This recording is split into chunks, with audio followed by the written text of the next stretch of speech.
Josiah had it, and I think he just sent it to Terry. I didn't see it. I haven't seen it. Yeah. Okay. They call it Time? time. Okay.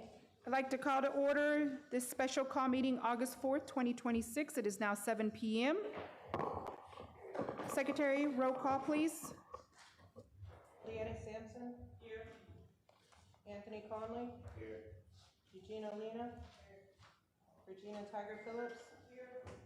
Anastasia Pittman. Terry Edwards. Here.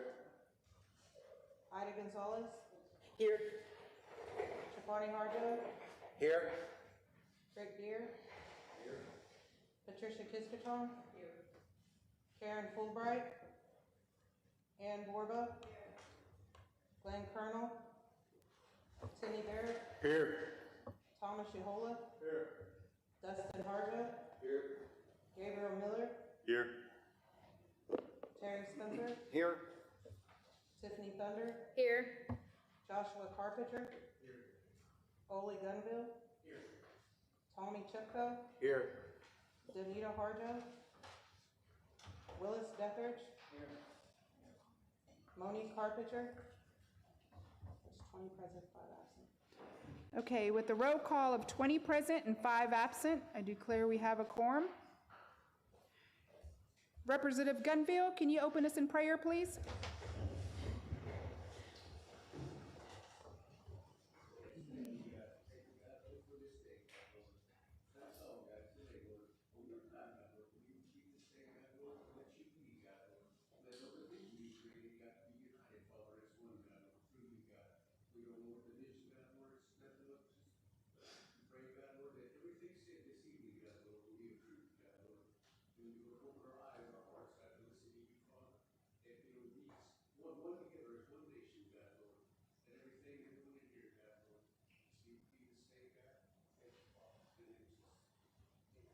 Amen. Mado. Okay. So we have reading of the minutes of the last meeting. We do have June 6th and June 29th. Are they in the packet and ready? Okay. So the June 6th and June 29th minutes are available for review. Representative Yehola? Yes, Madam Chair. On the June 6 minutes, there was a court search state to tell us and declare a vacancy. There was an objection according to the minutes. And there, so the representative at the time, when I was on those, she was in her seat. So there was no vacancy, there was no vote taken. So with that being said, there never was a vacancy declared as far as a vote, because there was opposition. So the minutes need to reflect that there's no vacancy right now. I think you said that was going to be banned business and that we was going to leave it there. But I did not know that she sat there in a sense. She was removed. Thank you. Which begs another question that I would like to discuss in other business Okay. tonight. To question that, but there's no vacancy. We never did vote. There was opposition to it, so that needs to be stricken from the minutes. Okay. As far as observing that.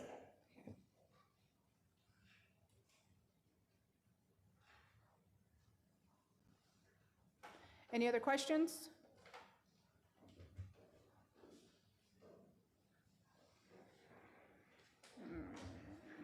Item 2. Okay. A motion?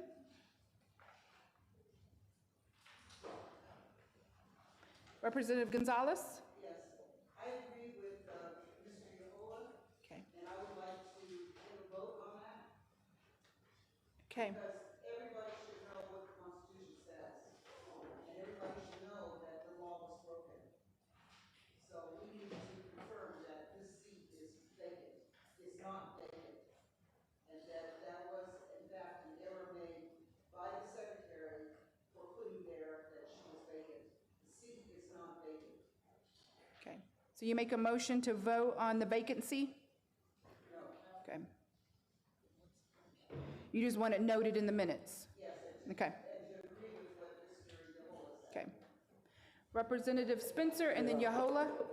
Okay, I remember that incident, but so who brought up the vacancy? Who was the first to bring that up? Was it you or? Representative Gunville? Okay. All right, so your band has declared vacancy? Okay.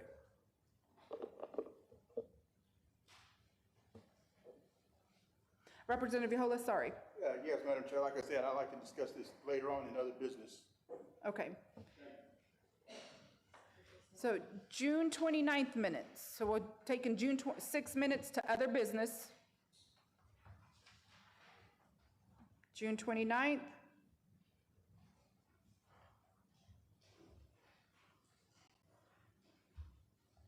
Motion for June 29th, or you want to put them both in other business?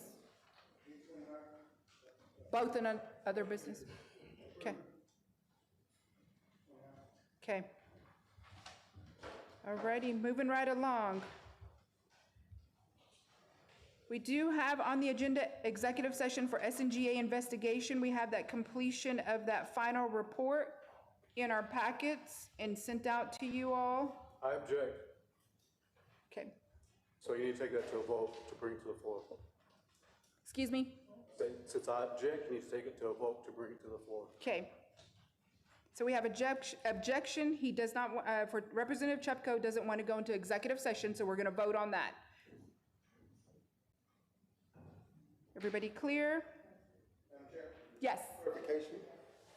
So this is an objection just to go to an executive session, or is it an objection? Yes, an objection. Just to do it in the open? That's what I'm asking. Yes, objection to go into executive session, correct? Representative Chupko? No, to do it in the open. Oh, to do it in the open. Okay. So if you make a motion for executive session, then we can go in. Nobody's made the motion to go in executive session yet. But because you're objecting to have it out in the open, correct? Into the executive session on the agenda. Okay. Okay, so the roll call will be, there's an objection to going into executive session.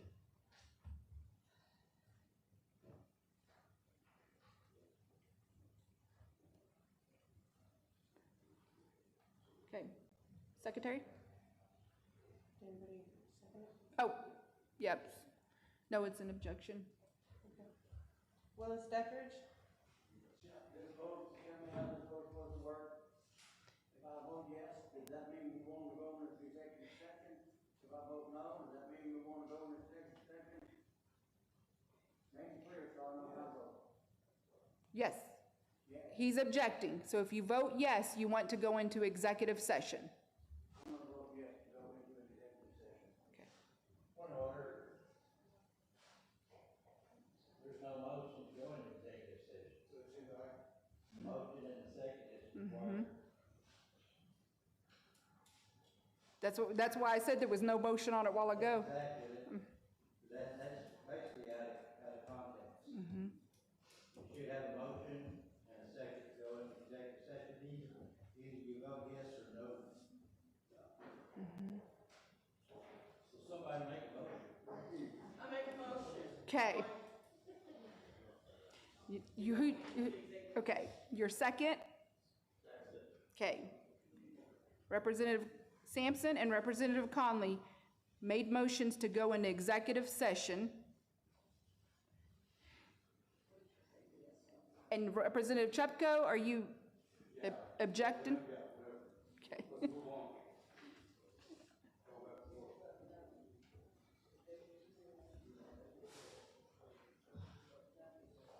Okay.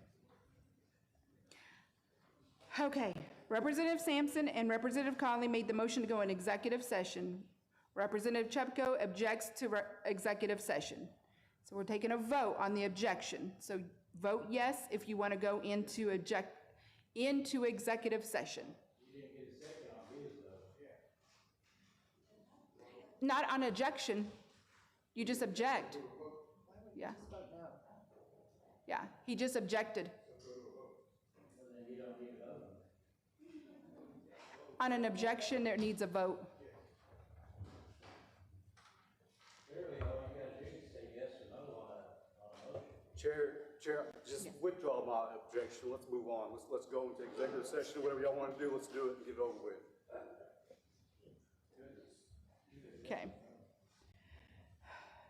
Okay, so now the motion is Representative Sampson and Representative Conley makes a motion to go in executive session, so we're just voting on that. You withdrew your objection. Roll call, please. Willis Dethridge. Monique Carpenter. Danita Harjo. Yes. Tommy Chupko. Yes. Ole Gunville.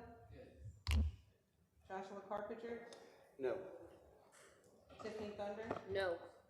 Gabriel Miller. No. Terry Spencer. No. Dustin Harjo. No. Thomas Yahola. No. Timmy Bear. Yes. Aaron Borba. No. Karen Fulbright. No. Rick Deer. Yes. Patricia Kishkaton. Yes. Javon Harjo. Yes. Ida Gonzalez. No. Terry Edwards. No. Anastasia. No. Regina Tiger Phillips. Yes. Eugenia Lena. Yes. Leetta Sampson. Yes. Anthony Conley. Yes.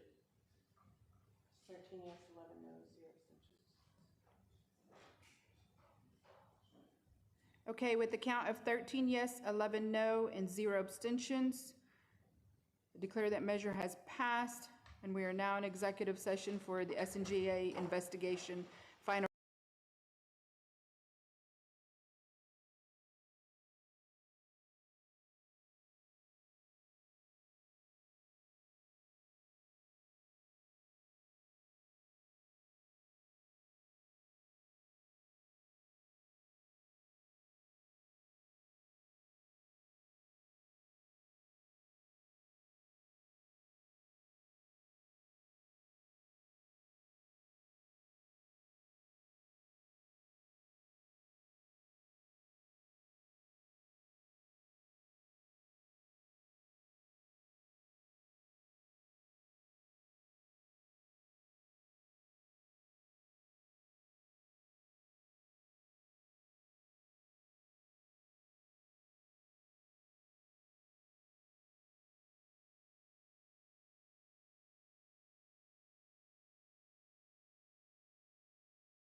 he's not gonna be here at all. He's not gonna be here at all. No.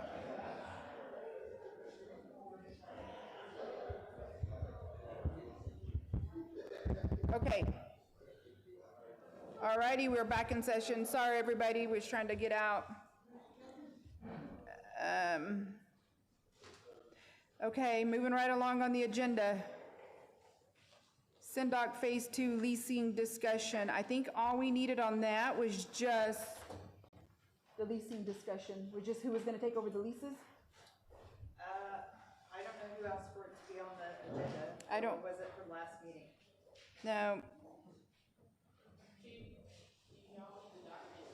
You said they can keep the documents. Yes, just please keep in mind that people's names are in them and keep them confidential. She said, yes, you can keep And it will them. be posted on the portal. It'll so- be on the portal. She said you can keep them, but there are names listed, so just be mindful, she said, but you can have them. Yeah. Just council portal, your portal. Yeah. Yeah, not. Yeah.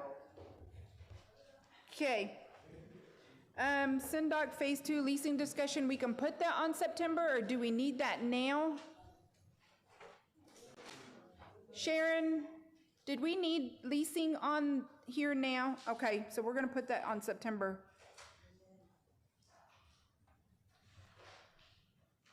Okay. SNGE to address council. Object. Next. Okay, but we don't have a motion on the floor, we just did that. They are present. Objection for them to come forward? Anybody? Yeah, okay. So there's, SNGE is here to address the council per requested them be here. There's an objection. We can have a vote unless anybody wants to move forward with it.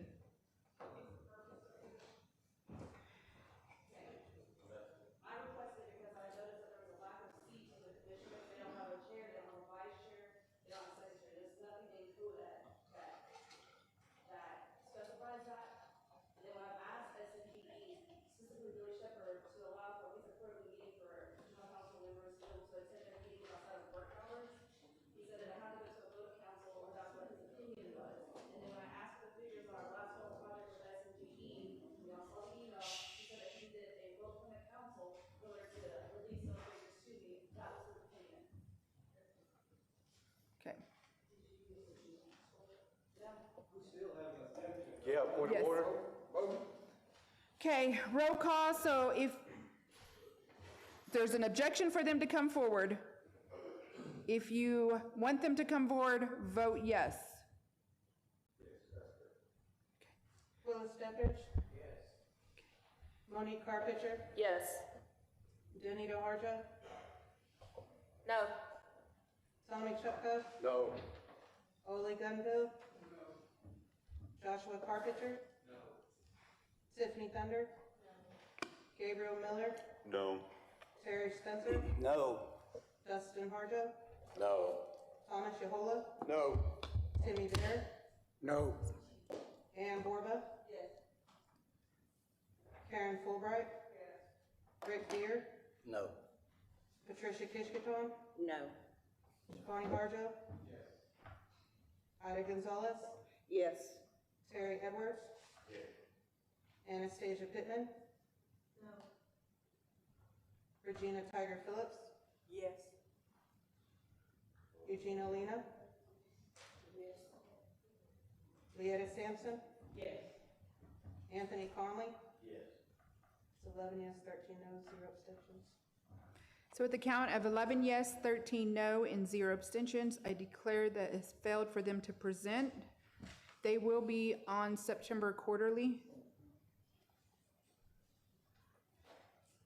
Okay, moving on, unfinished business that remains tabled. I have a question on that. Yes. So would this representative and this band need to submit a resolution to get that information for us to vote on at the quarterly? For, what are you talking about this unfinished business, or are you talking about SNGE? Okay, so you're asking if, no, their report that they normally submit, but what are you wanting? You're wanting the information on Maple Leaf, correct? Okay.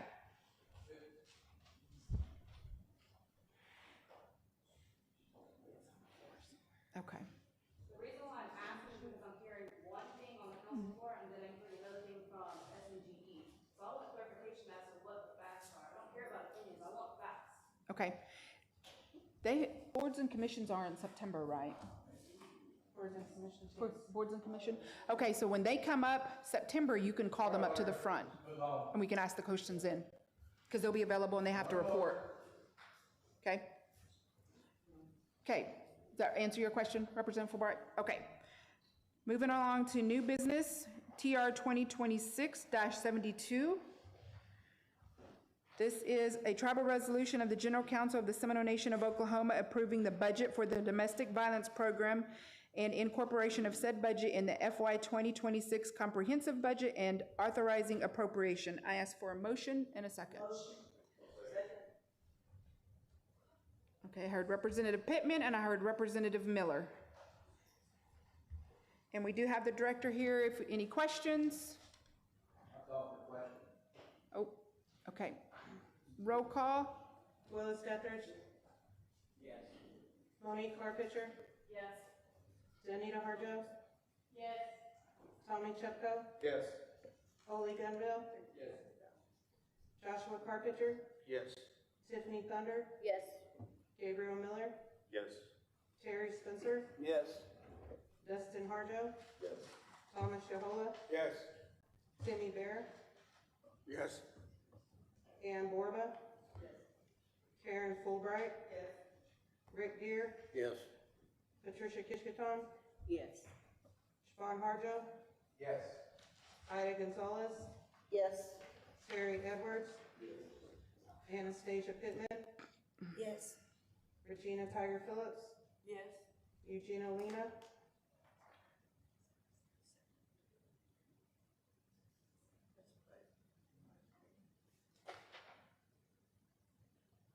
Oh, yes. I'm sorry. Leetta Sampson. Yes. Anthony Conley. 24 yes, 0 no, 0 abstentions. Okay, with the measure, vote of 24 yes, 0 no's, and 0 abstentions, I declare that measure has passed. We have TR 2026-73, a tribal resolution of the General Council of the Seminole Nation of Oklahoma approving the budget modification for the Historic Preservation Project and incorporation of said budget in the FY 2026 comprehensive budget and authorizing appropriation. I ask for a motion and a second. Motion. Okay, I heard Representative Thunder, and second was Representative Chupko. Question? Yes. Mr. Foltz? 5 minutes. 24-0-0. Representative, Mr. Foltz, let me get a timer here. You gotta talk fast. No.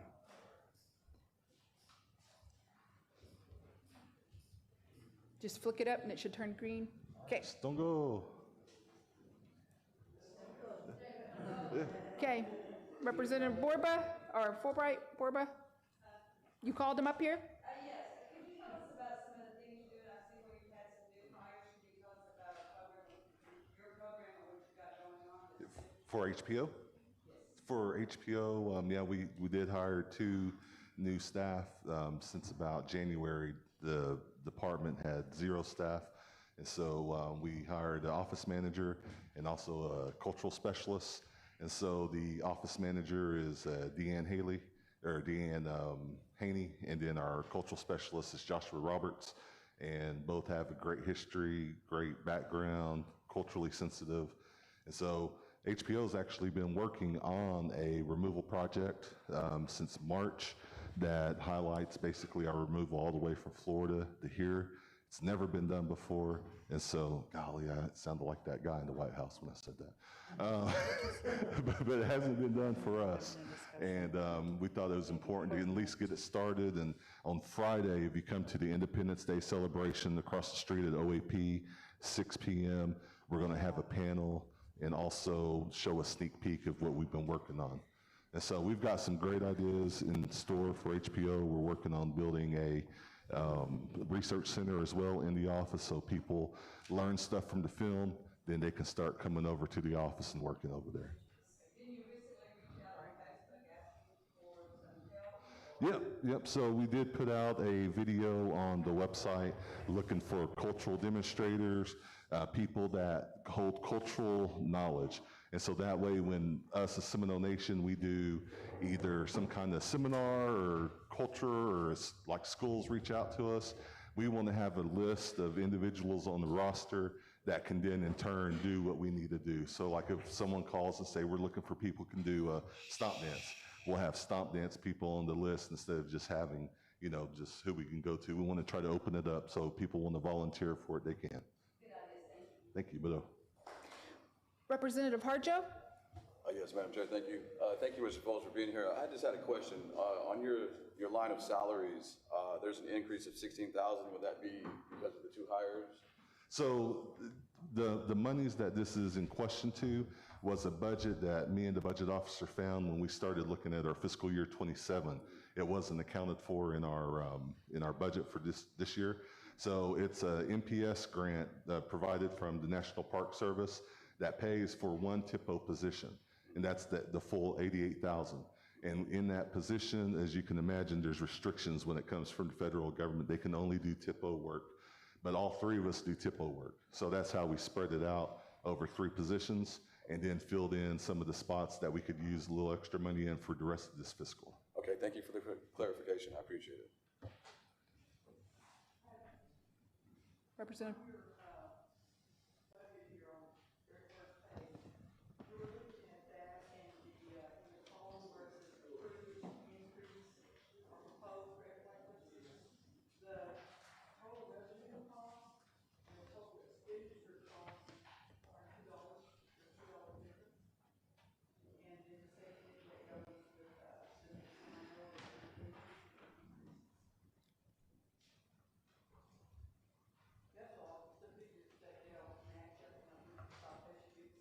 Okay, that might be an error in Excel. It rounds weird sometimes, and so that might be explained by that. We'll take a look at it, and Yeah. tomorrow we'll get with April. Okay. Okay. Anybody else? Representative Pittman? Thank you, Madam Chair. Can you tell us also the new things that we're doing with the language department? Sure. The language department is mainly focused on our adult immersion program right now. And so we have people out, like today, we had 4 elders out there with our 3 students, and we had Epic Charter School come in because we've got a really huge project with Epic Charter School to where they received a grant from the government, and a lot of tribes around here are getting Rosetta Stone. I'm sure everyone's seen that on Facebook. Well, Rosetta Stone costs about $4 million, $5 million to get for certain tribes. We lucked out a little bit because the Epic Charter School has a Seminole language director there, and we were the first tribe they reached out to. So we're building an online virtual course that's going to be available hopefully in about a year, where it has audio, video, all sorts of training. We could put it in a learning system collaborative, so that way it becomes available for community members, it becomes available for schools, colleges, and we hold our sovereignty rights, and we also hold our data sovereignty on it. So we own all that when it becomes available. So then we'll be able to share it, hold it, whatever we want to do with it. So that's the biggest thing right now. Getting our elders in there and doing audio recordings and everything online. I think I mentioned earlier, if you haven't been to the website, make sure to do that, because there's tons of resources on there from us. There's actually classes involved that you can look on, that you can do at your own pace. So, and then if you run into any issues, give us a call. And when did you begin that Epic? Epic's been going on probably for about a little over a year. And like I mentioned, we're the first ones that they've been able to do this with, but at first they wanted to do 5 tribes involved, but due to some of the challenges that we've run into, just because it's a huge project to build something from the ground up. We're basically getting something like Rosetta Stone specifically built for our people. And so a lot of the animations will have representation of our people. The characters of some of the movies will have ribbon shirts, some patchwork on there. So I'm proud of what we're doing over there as far as that goes. Okay, and that, last question, Representative Spencer. Quick question. I know over the years, they have done interviews with our elders. Have you been able to, are you aware of where those are? Have you been able to use those, or? Yeah, so Jack Martin came and did that a few, I say a few now, it's probably been 10 to 15 years ago, and those are all online. Okay. And I can't tell you the website right now, but I can probably email it to you. But there's a database online with them. Yeah. Okay, that's 5 minutes. Meadow. Okay. Meadow. Oh, okay. Yeah, no, that was 5 minutes. My alarm went off. Okay. Okay, roll call, please. Willis Steppers? Yes. Monique Carpenter? Yes. Danita Harjo? Yes. Tony Chucko? Yes. Ole Gunville? Joshua Carpenter? Yes. Tiffany Thunder? Yes. Gabriel Miller? Yes. Terry Spencer? Yes. Dustin Harjo? Yes. Thomas Yehola? Yes. Timmy Bear? Yes. Ann Borba? Yes. Karen Fulbright? Rick Deer? Yes. Patricia Kishkaton? Yes. Shwani Harjo? Yes. Ida Gonzalez? Yes. Terry Edwards? Yes. Anastasia Pittman? Yes. Regina Tiger Phillips? Yes. Eugene Alina? Yes. Leetta Sampson? Yes. Anthony Conley? Yes. There's 23 yes, 1 no, 0 abstentions. Okay, with a vote count of 23 yes, 1 no, and 0 abstentions, I declare that measure has passed. TR 2026-74, a tribal resolution of the General Council of the Seminole Nation of Oklahoma approving the budget for the Transportation Bridge Program and incorporation of said budget in the FY 2026 comprehensive budget and authorizing appropriation. I ask for a motion and a second. Motion, Mr. Representative Miller and Representative Pittman. Questions? Representative Miller? Yes, I was wondering, on these bridges, do we happen to know the travel counts on the bridges? Let's see here. Is Mariah here? Yes, she can answer the information for you.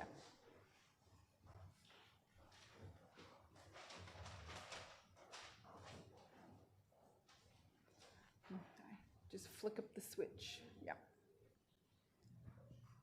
Good evening. Yeah, just my question was, do we happen to know the travel count on the bridges? So the ones that we're passing through here, we've got 10 of them that have been approved. Is that? Well, just the travel count, like how many vehicles are going through? Do you on take a average? travel count on the bridges that you're repairing? Do y'all do it by that way or just by members living on the section, or how do you? Yeah, it was by the members.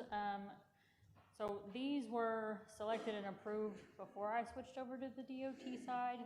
I can get that information and get it sent out to everybody if I need to. I don't have that. But they did. There was several different discussions on how to pick the 10 that ended up being selected. Okay, well, if you can send it out, that'd be great. Okay, Thank you. Okay. Any other questions? Okay, just send that information over to Stephanie and she can send it out to council. Okay, Meadow? Okay, roll call, please. Willis Steppers? Yes. Monique Carpenter? Yes. Danita Harjo? Yes. Tommy Chucko? Yes. Ole Gunville? Yes. Joshua Carpenter? Yes. Tiffany Thunder? Yes. Gabriel Miller? Yes. Terry Spencer? Yes. Dustin Harjo? He's out of Thomas his seat. Yehola? Yes. Timmy Bear? Yes. Ann Borba? Yes. Karen Fulbright? Yes. Rick Deer? Yes. Patricia Kishkaton? Yes. Swan Harjo, Yes. Ida Gonzalez, Yes. Terry Edwards, Yes. Anastasia Pittman, Yes. Regina Tiger Phillips, Yes. Eugenia Lena, Yes. Leetta Sampson, Yes. Anthony Conley. Yes. 23 yes, 0 no, 0 abstentions. Okay, with the vote count of 23 yes, 0 no, and 0 abstentions, I declare that measure has passed. TR 2026-75, a tribal resolution of the Seminole Nation of Oklahoma General Council authorizing the executive office by and through the Program Development Department to prepare and submit grant applications to various federal governmental agencies for both fiscal year 2027 and fiscal year 2028. Ask for a motion and a second.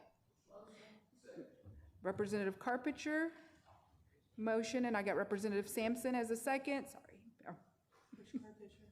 Josh. Yeah. Okay, questions? Representative Miller?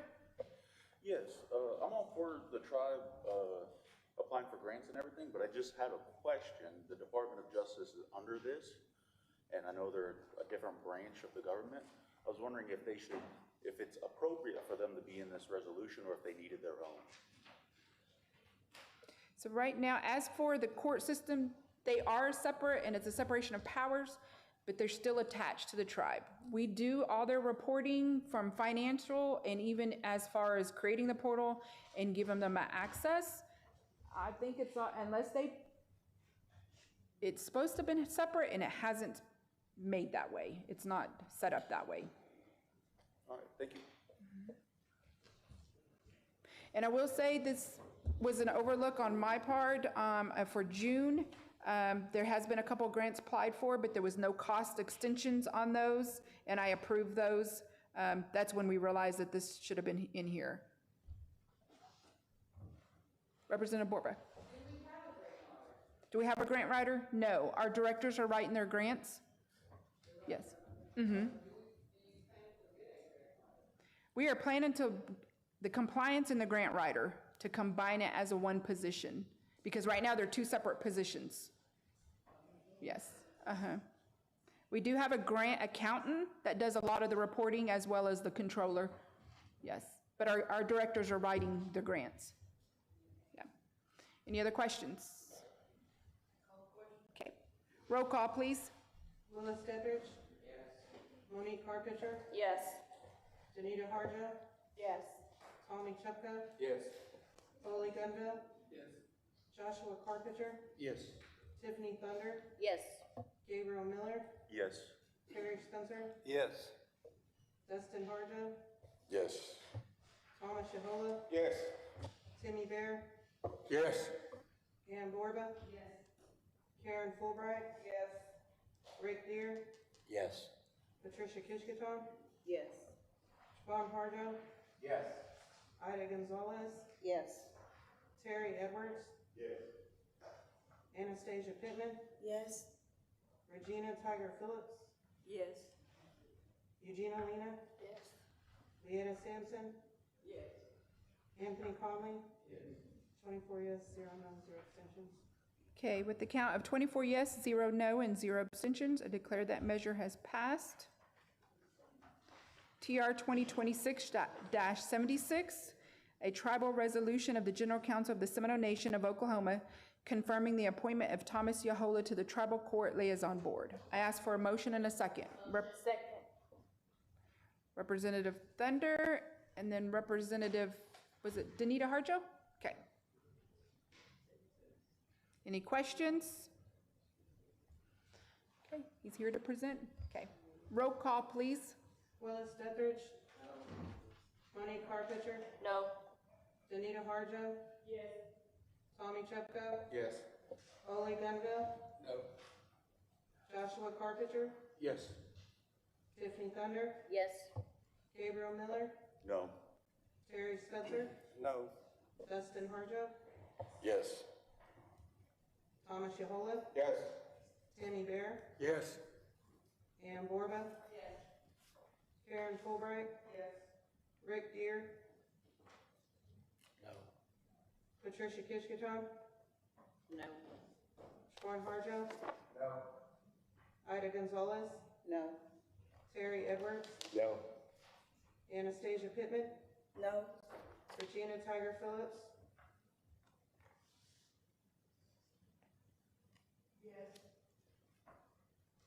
Eugenia Lena. Leetta Sampson. Anthony Conley. 11 yes, 13 no, 0 abstentions. With a count of 11 yes, 13 no, and 0 abstentions, I declare that measure has failed.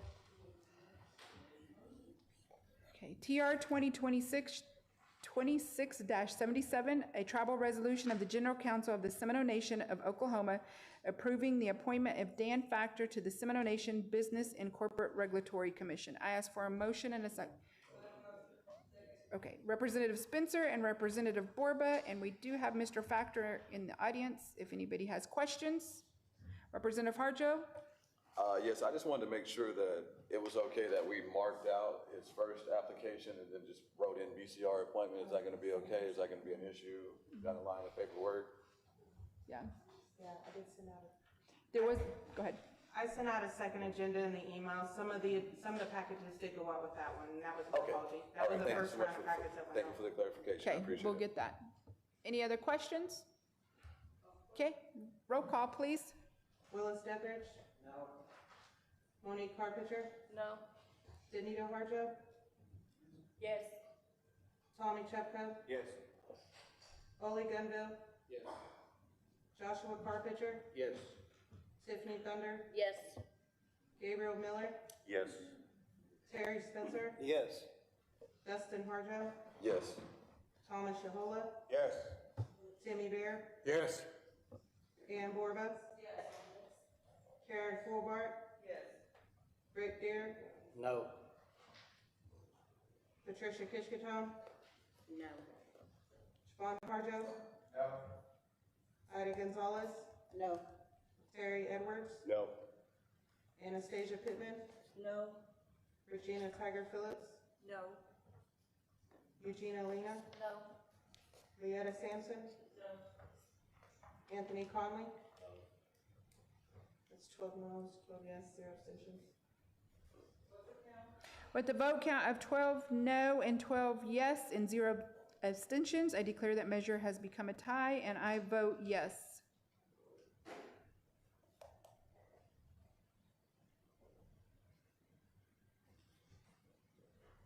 Okay. TR 2026-78, a tribal resolution of the General Council of the Seminole Nation of Oklahoma confirming the appointment of Lisa B. Odapo. I need a clarification on that last vote. Yes. She had 12 yes and 12 no. Sure. Was she? Is that what you have? Should have been a she. It should have been a he. 7-6 and 7-7 were both men. Willis Deatherage, Monique, Rick Deer, Patty, Siobhan, Terry, Anastasia, Regina, Eugenia, Leetta, and Anthony. That's total, there's 24 total, 12, 12, and 2. 12 and 12. Okay. Okay. 13, 12 now. Okay. Okay. Just keeping us on our toes. Okay. TR 2026-78, a tribal resolution of the General Council of the Seminole Nation of Oklahoma confirming the appointment of Lisa B. Odapobi Herbert to serve as judge on the Seminole Nation of Oklahoma District Court. I ask for a motion and a second. Motion, Representative Miller, and a second, Representative Carpenter. We don't want to ask any questions for such an important position. I feel like some things we want to move past through, but some things we should probably pay attention to. Okay. She's here if you want to bring, okay. I'll be fast, I promise. But I Okay. just thought we should maybe ask people questions. Okay. So we have Representative Harjo, Chupko, Yahola. Okay. Just the little black one right there? Yes, and then flip the switch up on the side, it should turn green. Okay. Hello, I'm Lisa Odapobi. Yes, ma'am. Thank you so much for being here today. I just had a few questions. If you could just kind of give us a little bit of your experience as a judge. And, Sure. What makes you feel like you're qualified for this here position? I've served as a judge, either as a tribal court judge or a municipal judge for 28 years. I presently serve several jurisdictions as a trial court judge. I serve the Muskogee Creek Nation as one of their criminal judges. I serve Comanche Nation as one of their district court judges, I was formerly the Comanche Nation chief judge. I serve as the Kickapoo Tribal District Court chief judge. I serve as the Osage Nation associate judge. I serve at Tonkawa Tribe as their chief judge. I also serve on several appellate panels throughout Oklahoma and Kansas, and I forgot I still serve on some tribal courts up in Kansas as well. Okay, so I'm going to change my next question. Will you have time for us here at the Seminole Nation of Oklahoma? Yes, I think there are some things I need to move around, and I need to scale back on some of my other courts. I think right now Seminole Nation needs somebody here. They need somebody on site. They need somebody moving forward to try to make sure we've got a handle, especially on the finances. I'm very concerned about grants that we've missed and some financial resources that we probably need to reach out for. Okay, so I'm just going to throw it out there. There's been some stuff brought up to me. That could be rumor or not. You can dispel it. But I guess of your character on the stand and some of your cases, being that I actually know of a case where you sent a child back to a house and that child was then removed 3 months later after you sent that child back. Do you know how many times that's happened in cases that you've been on? I don't. And I did not know that a child was removed after I sent a child home. No, Okay. sir. So have you ever had to remove yourself from any cases due to any reason at all? I've stepped back from cases where I have a conflict in one jurisdiction. For instance, I'll have a criminal matter over in Muskogee Creek Nation where I had a child welfare matter in Osage Nation, same parent. And because I had more intimate information regarding that person in the child welfare matter in Osage, I stepped back from the Muskogee Creek Nation case. Okay, so my next question would be just kind of an opinionated question, I guess you would say. In your opinion, do you believe that children should be put in homes with their mother over their father regardless of the situation? Or do you bring in the safety of the child when you make that decision? Paramount is, first off, we've got to make sure there's no safety issue. And as far as I'm concerned, that child has two parents. That daddy has the same right as the same mama. And I know I get frustrated when I hear I'm a mama bear. That frustrates me because there are daddy bears too. And I expect moms and dads to properly care for their children. Shouldn't always have to fall on grandma. Yes, I agree, but I'm just saying we're talking about where you place the child. Okay, placing the child, as far as placement, as long as the home is safe, I have no preference as to whether it's mom or dad. But if the home is not safe, and when I say safe, I mean that is a home where we are not rampant with domestic violence. I don't want people thumped on in that home. I do not want to have drugs going on in the home. I don't want to have mental health breakdowns in the home. That child deserves to have a stable home environment. And if they don't have somebody that can care for them properly, that's mentally stable and healthy, without substance abuse, without domestic violence, then that child can be in that home. But I'm still going to be firm on that. Okay, I guess that's all I got. Representative Chepko, Representative Yahola, Pittman, Borba, and then Gunville. Yeah, Chair, whenever you do these interviews, what is your process? For the interviews for the judges, I created a panel with court staff, ICW, and social services. And we interviewed the judges, and I took their tally sheets and scored them. The votes went to the court staff and to social services and to ICW.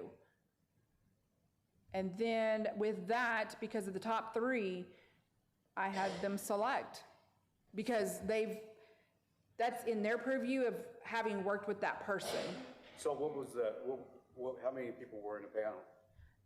There were 1, 2, 3, including HR, I do believe she was in there. There would have been 4 or 5 of us. Josh said in on most of Oh, and AG, yes, Josh was present too. So, did your, I mean, what was your, like whenever y'all did the interview, was your opinion different than the others? On the interviews, as far as the tally sheets, I did not include my tally sheets only because of the separation of powers. Because I have had that thrown at me, it's a separation, even though I appoint, that's why I had requested you all back in March or June to interview, so that way I could take your opinion and take it forward, because that's how it's been moving forward right now, is it's a separation of powers, so that's why I created the panel and had the panel, and did their sheets and had them vote and decide. And were you approached after this agenda came out with her name on it?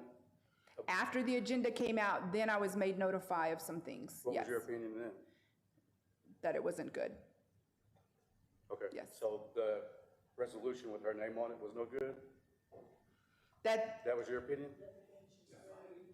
yes, well, that I heard that, yes, that it shouldn't have been a selection. Yeah. Okay. Representative Yahola, then Borba, or, yeah, you remember your order. Representative Yahola's next. So you said that you've served other courts, other tribes as well. You sit on the bench for them as well. Yes, sir. Now, each instance, of course, would we be safe to say that most tribal laws that we do, it's created, they're subordinate to the United States Constitution? Yes, sir. Okay, and that's a colonized government form. It trickles down. And so we used to go to city, county, and so forth. Well- We cannot create laws that supersede the Constitution, and that, We cannot.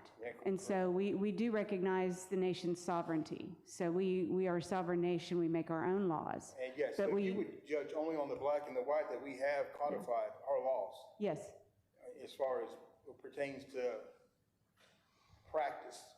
Because, Yes. you know, practice is something else, but it's not black and white. Some people indicate that, well, we've done it this way. Well, you know, if you want to do it that way, you change the law or make a law to do it that way. So to imply just because we practice that, it doesn't make it right. Would I you agree. I agree. And as far as, say, like, would your court be able to hear a case, for instance, of, in the Civil Rights Indian Act? Would that be, in district court, would that be proper for someone to bring a case to Seminole Nation? Well, it would be proper to make sure that they're advised of their rights pursuant to the Indian Civil Rights Act. And so we have to make sure that all of those rights are protected. Yes, but our court would actually be the forum to actually pursue a violation first. I think you would want to exhaust your tribal remedies first in any action. Thank you. Representative Borba, and then I think it was Gunville, Pittman, and then Carpenter. Yes, have you ever worked for Seminole Nation before? Yes, ma'am. Did you complete your entire term with Seminole Nation, or did you go before? I completed my entire term. Okay, how many times have you worked for Seminole Nation?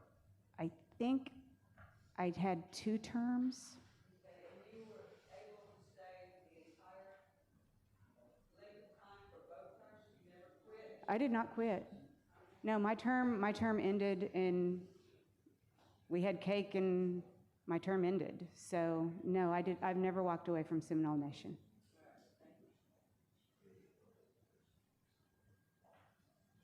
Representative Marshall was tweeting about that. I was called to by somebody about a case or a couple cases that you were involved with. I guess, you know, I don't want to use the words of nepotism, corruption, but you know, brought out, you know, and then that would be my next question. How, time-wise, would we be able to focus on, these are critical cases we're going to get. And if you have all that already, you know, I'd like to know everything, how you say you would make time or you would talk, how are you going to go about that? Well, I would set my court dockets, prepare my dockets just as I do for every case for child welfare. I prepare in advance, I walk in, that way I'm prepared to know what is going on in that case, and then I let the case be presented. So I do my homework. Yeah, I'm just asking. Well, It's a lot. No, it's a lot. I'm not going to kid you. I have a very heavy schedule, and I keep a very heavy schedule. And it would just be a matter of, I would probably be leaving some of my other tribes that I've served, because Seminole Nation would be a priority at this time because of they've had a position available that needs some attention. No, I would probably resign some of my seats. And point of clarification, I did ask that question of Tiffany Ramirez, who's interim court clerk. She said it was a minimum of 32 hours is what they needed, and she gave a schedule. I forgot to bring it. I think it was like Monday, Tuesdays, and maybe Thursdays. She had the days set out for that, because that's what I had a question on as well. Representative Pittman and then Representative Carpenter. Thank you. Thank you, Madam Chair. Thank you for being here. I have two quick questions because you answered one of them. But how many tribal courts do you serve on currently?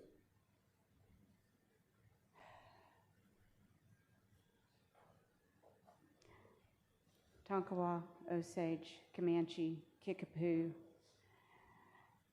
Kansas, Sac and Fox of Kansas, Iowa of Kansas, Shawnee Tribal Court, Muskogee Creek Nation, I believe 9. And then I serve as the Children's Court Prosecutor at Citizen Potawatomi Nation.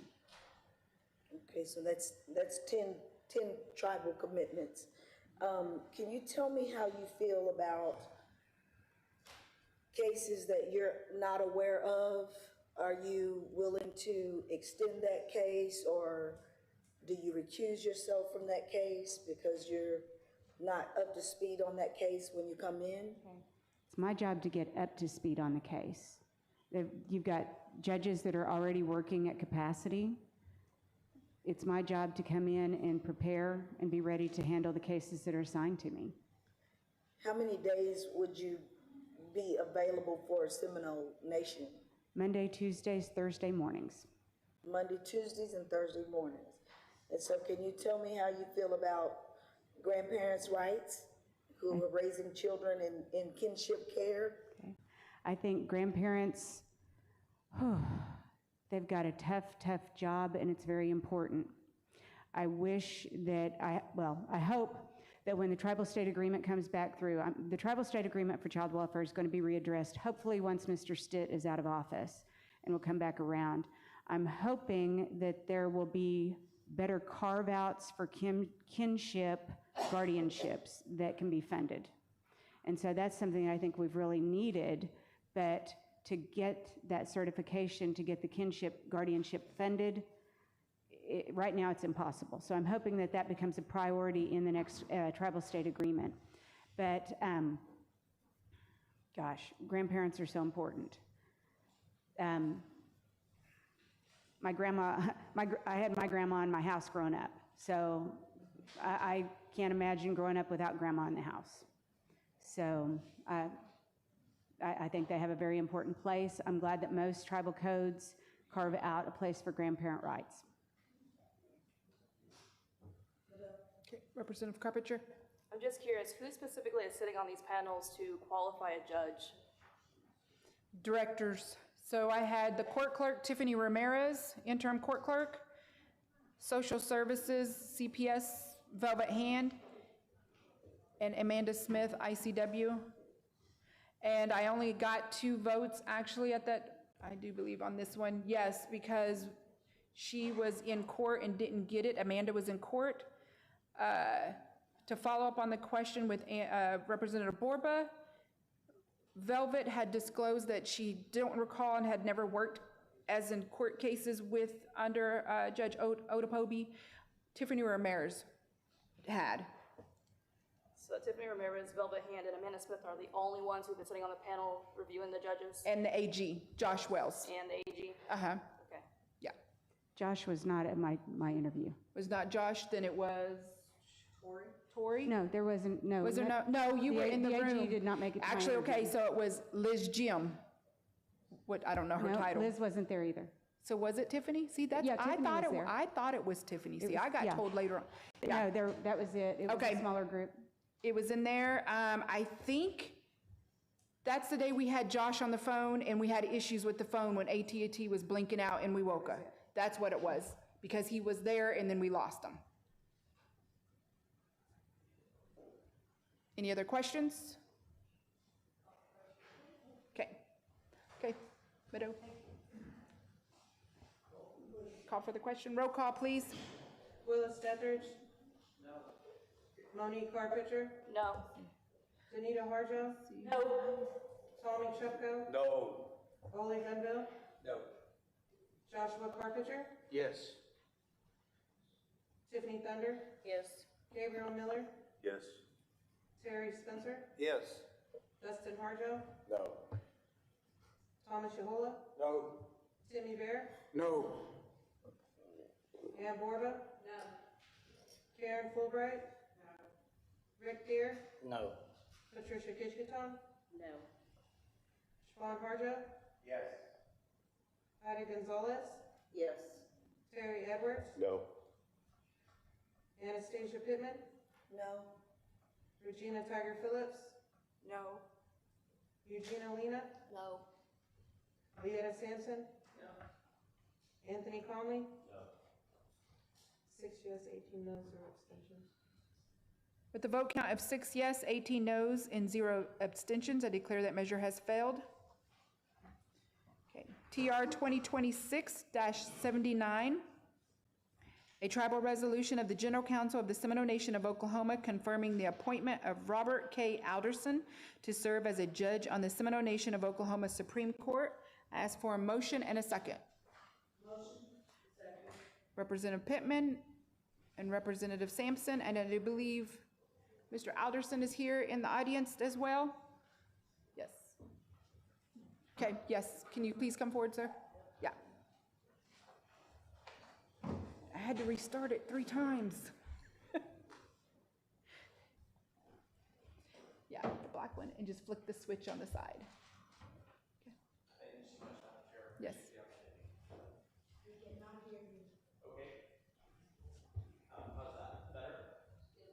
Turn up his mic, please. How about now? Okay, there we go.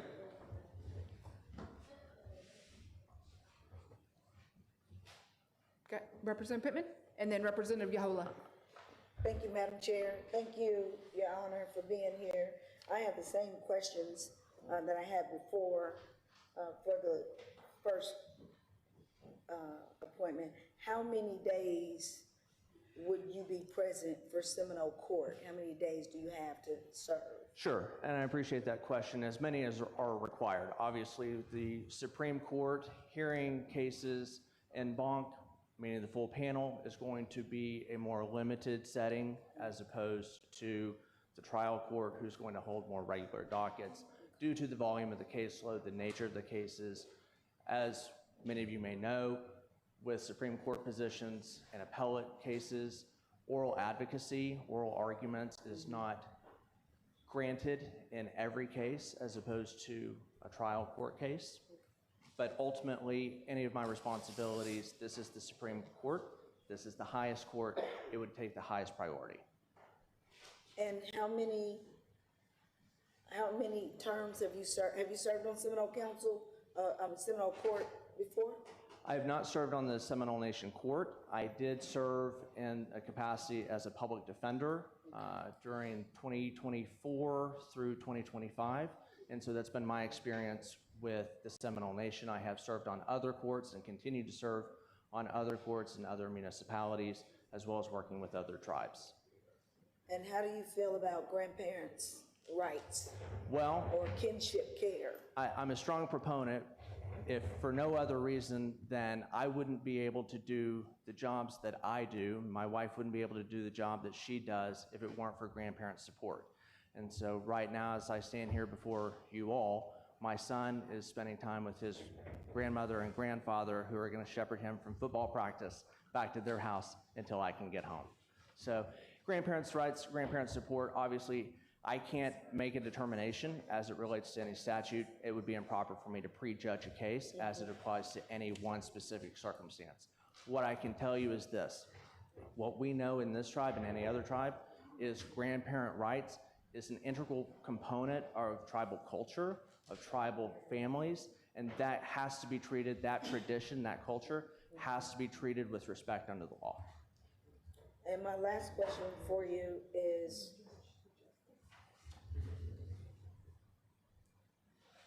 I wanted to ask the same questions just to be fair. Sure.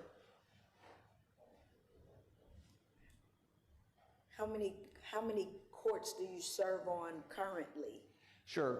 I currently maintain a private practice, so to say that how many courts, it's based on the caseload at any given time. The courts that I regularly serve is about 4. I currently serve as a contract public defender for the Muskogee Creek Nation. I've done that for about the last 6 years. I serve as a tribal prosecutor for the Miami tribe, as well as have served as a tribal prosecutor for the Ottawa tribe. I've done that for the last 3 years.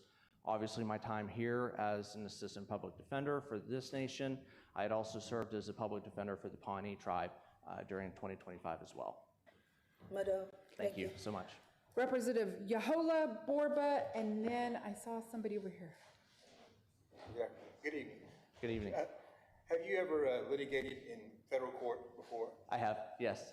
I regularly, for the last 8 years, I have been with the firm Titus Sillis Reynolds Love in Tulsa. First as an associate attorney. I started my career as a lawyer in the district attorney's office in Osage and Pawnee County. After my time there ended, I moved into private practice with that firm. During those 8 years, I regularly appeared in federal court on a variety of issues, serving as counsel for both plaintiff and defense cases. So this be your first time sitting in the capacity of a Supreme Court with any tribe? It would be my first, yes, it would be my first appellate court position. I will say to you, though, it's not my first appellate court practice. Yeah. I have, over the last 15 years, maintained a very regular appellate practice. I currently serve as an appellate practitioner for the state of Oklahoma, serving on deprived cases in which representing parents whose rights have either been terminated or who have been adjudicated, their children have been adjudicated deprived as to them. I've done that for the last several years. As a Supreme Court justice, how do you feel about constitutional law? I mean, is the Constitution, it is above the foundation of everything that we create laws under, correct? So the Constitution serves as the bedrock for interpreting our laws, right? Because it's from the Constitution that all other laws, whether it be statutory, executive order, etc., are based. I think it's important to understand this. The Supreme Court doesn't make law. It's the Supreme Court's role is to say what the law is. Now, intent. Absolutely, looking at intention, but I think what we know is that when you are interpreting the law, it's not only the black and white, but it's the full record, as well as interpreting that law in the light of the tradition in which it was made. And that's taking into account the tradition and the culture of the tribe that is governing, right? And so here it would be interpreting that law in the light of the tradition and the culture of the Seminole Nation. Thank you. Thank you. Representative Borba? Pass? Okay, thank you. Okay, I think that's it. We're almost into our 5 minutes. No other questions? Okay. Thank you so much. I appreciate your time and consideration. Okay. Okay, Mado? Representative Spencer? Yes. Our band was just concerned about how many applicants you had maybe for this position. On this position, it was offered to the ones that applied for the other one, because we were under the assumption that it was really the district we needed, and it's the Supreme. There is only one Supreme that has been there, I think, a little over a year.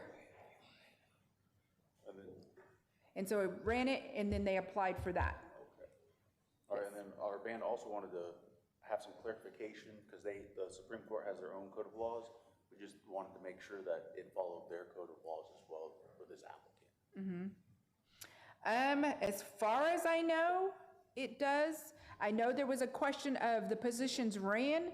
I can say HR did check with the court clerk or where to run it and didn't get a response, and so it was advertised just as the other positions. Yeah. Any other questions? Okay, roll call. Willis Steppich? No. Monique Carpenter? No. Danita Harjo? No. Tommy Chupko? No. Ole Gunville? No. Joshua Carpenter? No. Tiffany Thunder? No. Gabriel Miller? No. Terry Spencer? No. Dustin Harjo? Yes. Thomas Yahola? Yes. Timmy Bear? Yes.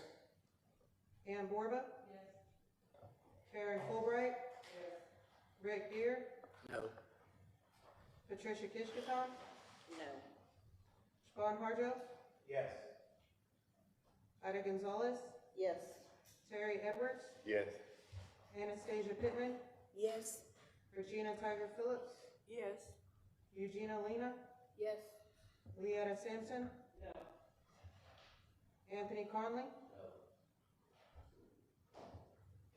11 yes, 13 no, 0 abstentions. With the vote count 11 yes, 13 no, and 0 abstentions, I declare that measure has failed. Okay. Okay, moving on to other business.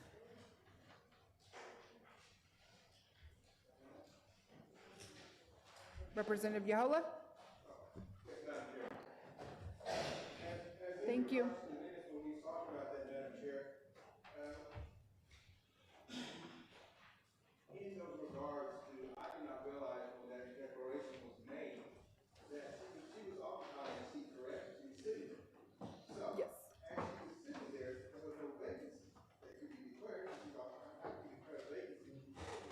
That was my first problem with it. Second part is, we have a constitution, of course, that gives her due process, and Title 16 refers to that due process as being, she is subject to that. So, with that being said, she never was presented, and with the removal being made, and I'm guessing it was in your position, I don't know, but she was escorted out. But I didn't realize that was happening at that time.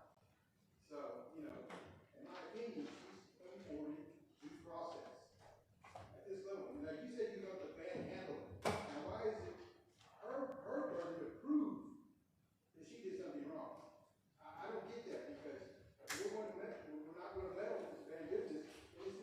It's up to the band to prove whatever. For them to come up with whatever she did was wrong. I get it, but I don't want to hear on the floor. But the thing is, without a judicial order, injunction, telling her that she can't sit there, or this general counsel saying she can't sit there, she still should be sitting there, in my opinion. Because until the GC decides by Article 9 that she be removed, she shouldn't have been removed at all. And that could be a violation of her due process in accordance with the Indian Civil Rights Act of 1964. It could be a possible lawsuit. She could bring the lawsuit forward, implicating that. Now, like I said, the 10th Circuit already ruled on this a long time ago during Lyman's days, and they said, the 10th Circuit said that the band can fill the vacancy, but it cannot create the vacancy. That's what the 10th Circuit said. So, it's the same thing like, we used, when we want to get the Freeman tags, we're saying there's a federal ruling that says that it can't happen.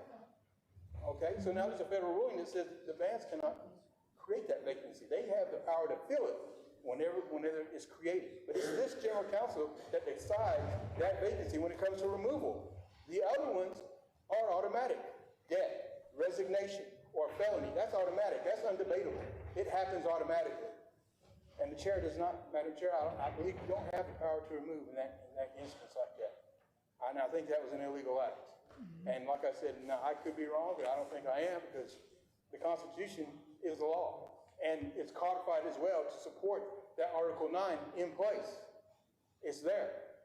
So with two laws already supporting that due process, I don't believe it should have happened. She should be sitting there until she is given that process to be heard out by this general counsel, and we decide if she should be removed. That's our power. So, that being said, Representative Dethridge, then Representative Gunville, and Representative Pittman. Appreciate that. The statement that the representative made, I think is in error, under this condition right here, is the fact that the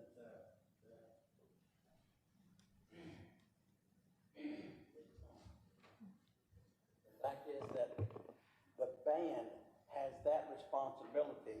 Now, when a council rep comes and sits down and the voters taken, roll call is taken, then that council rep becomes part of the council's business.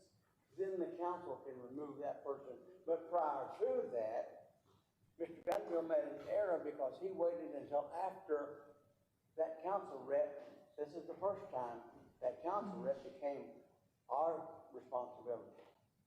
If he had made that motion, if he had declared that vacancy prior to roll call, which he did the second time around, then the council has nothing to say about what goes on at the band level. And so that was the point that was made the second time around. Thank you. Representative Gunville? But what Mr. Dethridge, Representative Dethridge was saying, the first time it wasn't announced, the second time it was. And I don't know what y'all said handling that band business, which I understand what, Representative Young was saying. But, we took care of that band business, we presented the charges. We invited, the secretary there to our meeting, she presented, I had been there to see what was going on, but, everything was presented. So the second time it was brought, that we have a vacancy. So that's why we would have to come to a vote here. Okay. Representative Pittman? Thank you, Madam Chair. My question is, when that second vacancy was declared, did she not attend voluntarily, or was it based on the request of her band? Because as Representative Dethridge said, the first time when it became the council's participation in voting, we didn't have the jurisdiction to do that. So did she volunteer not to come because she was under the impression that the council made that decision, or did the council return the decision back to the band? Yes. Well, so in regards to the Constitution also states each band is governed by their own bylaws.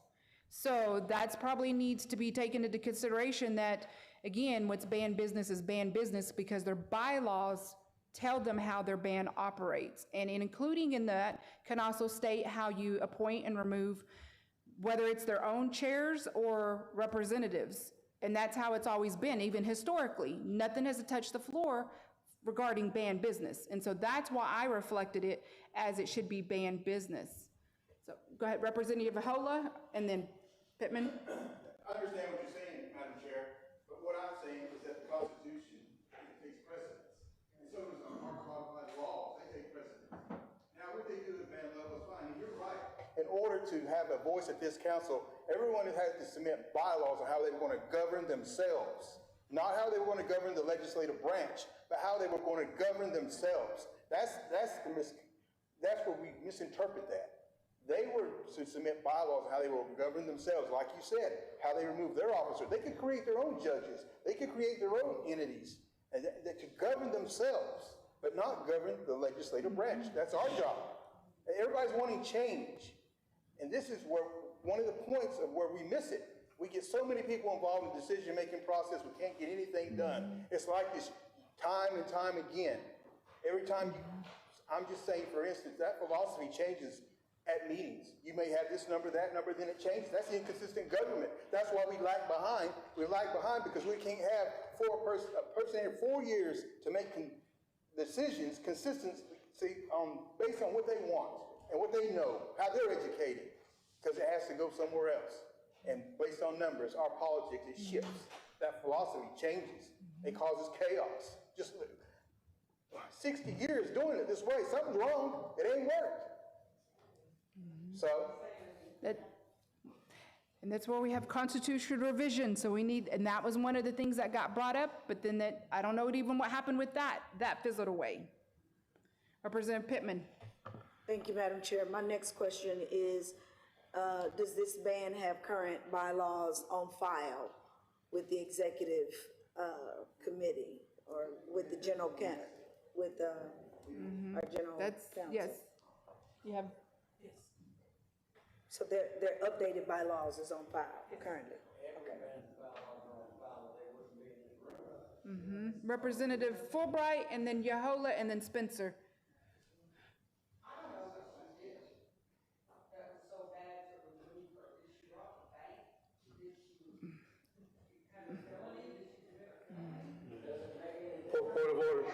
Point of order, it's banned business.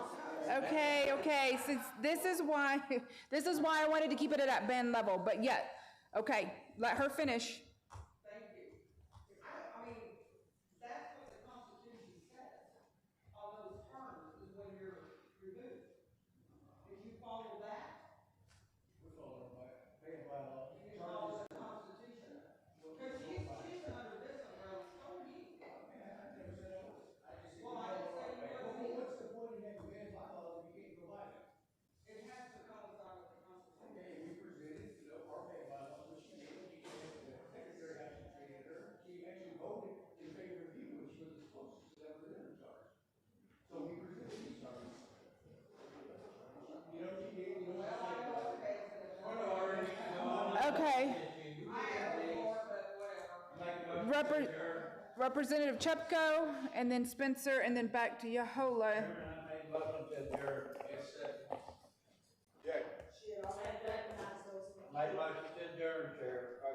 Okay. There's objections, and I think there's more than Representative Chepko and then Representative Spencer. Well, I really didn't have anything, I didn't have my hand raised, but I got a question now. From what Mr. Yahola said, so we need to be real careful with the emails that the council is getting, and the band chiefs, band chairs, and assistant band chairs are getting that same information. We take an oath on this floor to protect this information. They don't take an oath. So why are they still getting all the information that we get? Majority of it is, I have Representative Spencer, and we had many objections, sorry.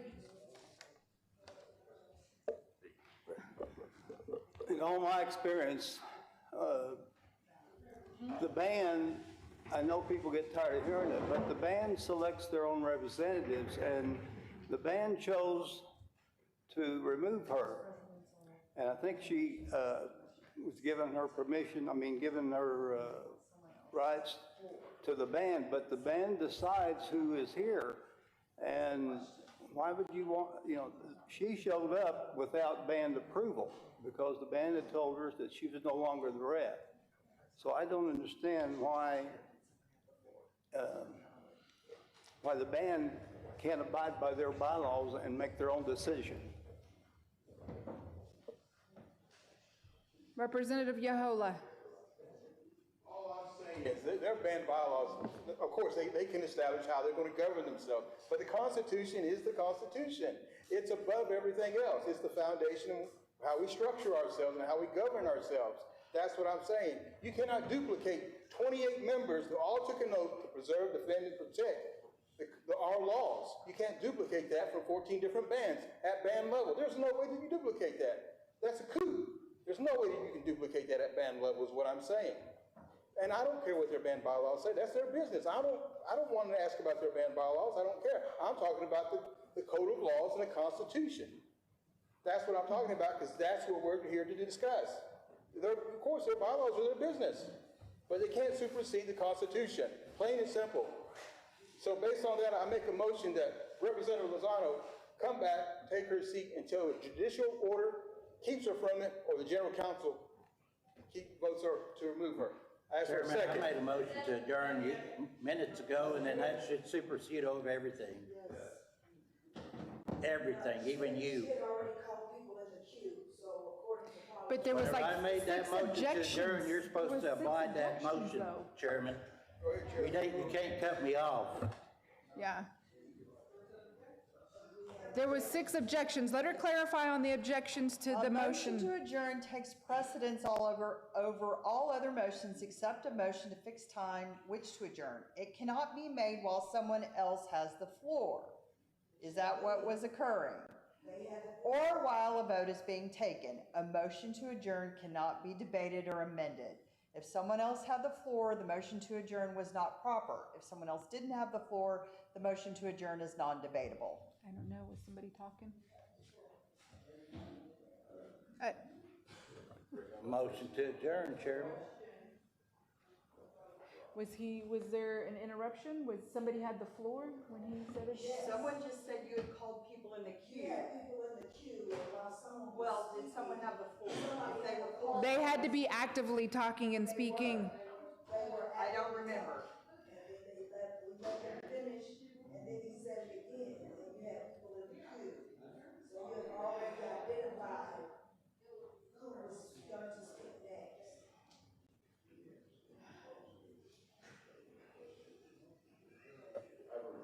Representative Deere. I make a motion to adjourn. Hey, Before you went there, you had already given everybody else an opportunity to speak, and then you have now recognized them, so. and then he has a motion to second. Chair, can you make? But we also have the other motion on the floor as well. What was the motion? Yahola made the motion to go to a vote for Joni to come back.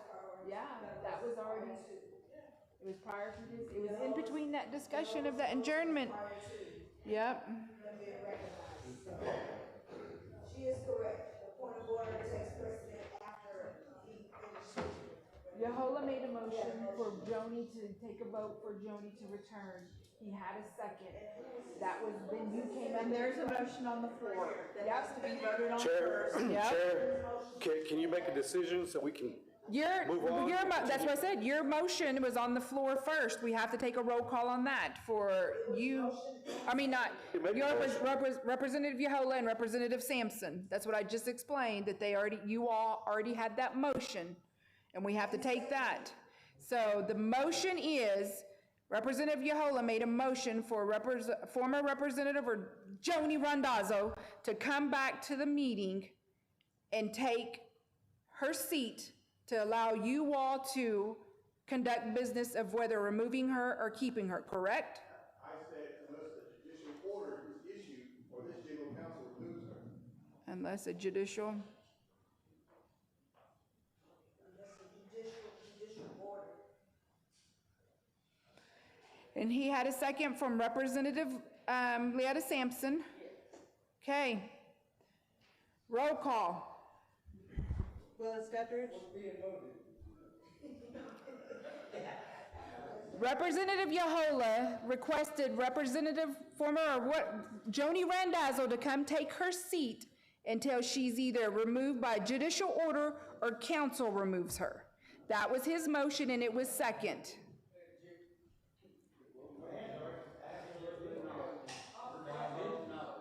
Okay.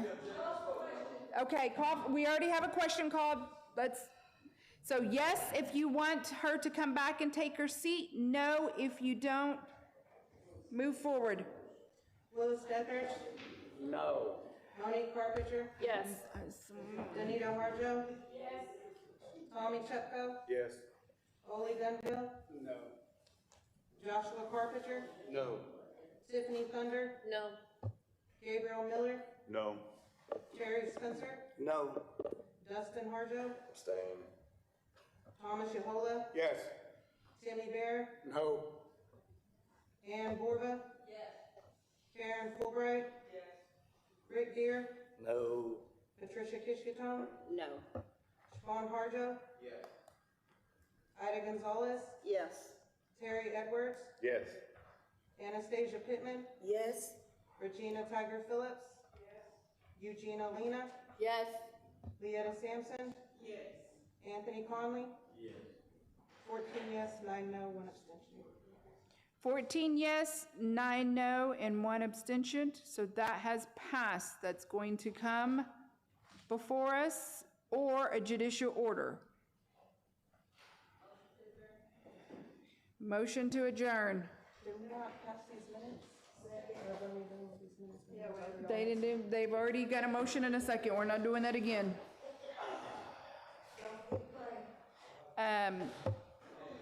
Lena, and second was Pittman or Sampson? Pittman? Oh. Phillips, 9:15. Representative Spencer, can you close us out in prayer?